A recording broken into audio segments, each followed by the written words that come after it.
Hi, welcome back to Yield Mint. This is Eric, and today we are going to be making some brass pendants for necklaces. What I'm using here is called a center punch, and it's spring loaded. So as I push down on it, it won't put too much pressure on it.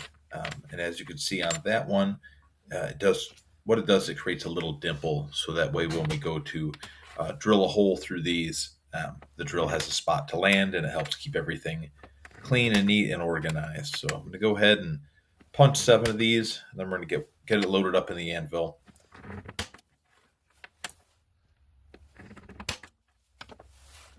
And what we're going to do is we get wrapping it in a little piece of leather there, just so that the anvil doesn't scratch the actual pendant.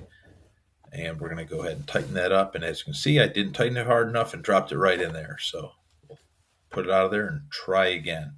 The little dimple we put in with the center punch is facing towards me. And as you'll see here, we'll be just using a standard drill. It's an 1/8 of an inch bit on there. And we're going to line it up and drill right through. And this will be where we attach our chain for our necklace.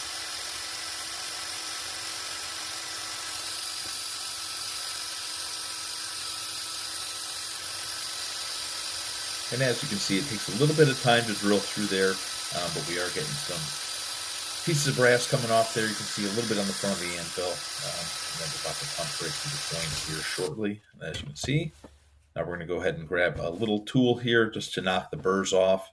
You can see that it makes a nice little hole in there. And now we're going to deburr.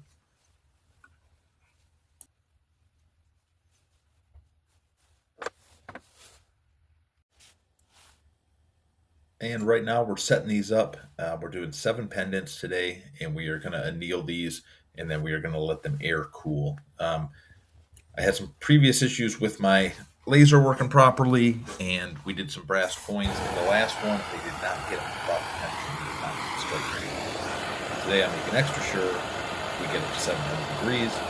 7 to 750 is kind of the range we're shooting for. And so brass actually changes color quite a bit as you heat it up. It gets kind of a rainbow tint to it. It looks pretty cool. Go ahead and check this out as we're heating these up.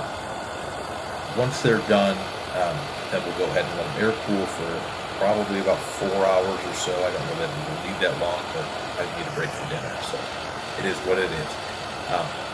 But we ran it through the tumbler after we drilled them, just to make sure that we didn't have any sharp edges on there after drilling a hole through there, because people will be wearing them around their neck, and it'll be right on your skin. All right, our blanks finally cooled, and showing you one there. We're going ahead and loading up the coin anvil. And it's giving me a little bit of trouble. So we get it put in there, and it's taking a little extra time to line it up. And I'm actually going to go ahead and use our center punch just to turn it a little bit inside. Go ahead and put our top die in and our cap on. And we're going to swing our 14-pound sledgehammer as always. Fingers crossed out of frame, fingers crossed in frame. All right, here we go. And this is the test of how well we annealed these. So when we pull it out of here, we'll take a peek and see if we got a good strike or not. A little tough to see there, but we got an excellent strike on this one. Front and back look good. It's lined up pretty well, and happy about that. So as you can see, we did all 7 of them, and here they are. You can see got deep strikes on all of them. Did a pretty good job lining the holes up to where they needed to be. In other dies that I'm going to be making specifically for pendants, there won't be any lettering there, so that'll make it a little bit cleaner. And here we're going to go ahead and turn them into pendants. So I'm going to go ahead and hook them on to, these are waxed cloth chains in little clasps. So you put the clasp around the rope or the cloth chain, you put it through the hole, give it a little pinch, and that goes ahead and secures it on there. And as you can see, it's pretty tough. Had some requests from a few people and their children, and so these were some favorite colors of theirs, my children included. And so we're going to go ahead and make all 7 of these into pendants today.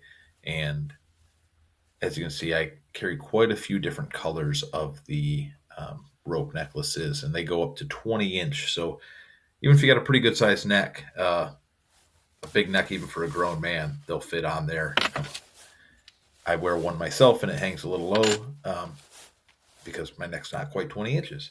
But as you can see, we're going to go ahead and do all 7 of these up in a variety of colors, and hopefully we're able to book the Renaissance Festival this year. And if we are in Michigan, I will definitely let you know, and we'll be there making pendants, and I'll have about another 15 or so dies made specifically for this task, and making pendants and coins and possibly keychains if I can find the right supplier for the keychain part of it. Right there, custom order right in front of you with the design that you want. So please go ahead and enjoy the video, like and subscribe. This is a ton of fun, you guys. I really appreciate everybody coming along, all the comments, the subscribers, the likes on the videos, and you know, I appreciate you guys doing that.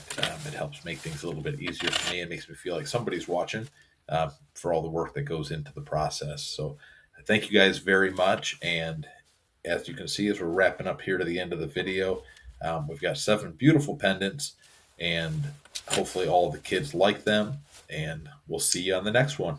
Thank you much, and have a great day.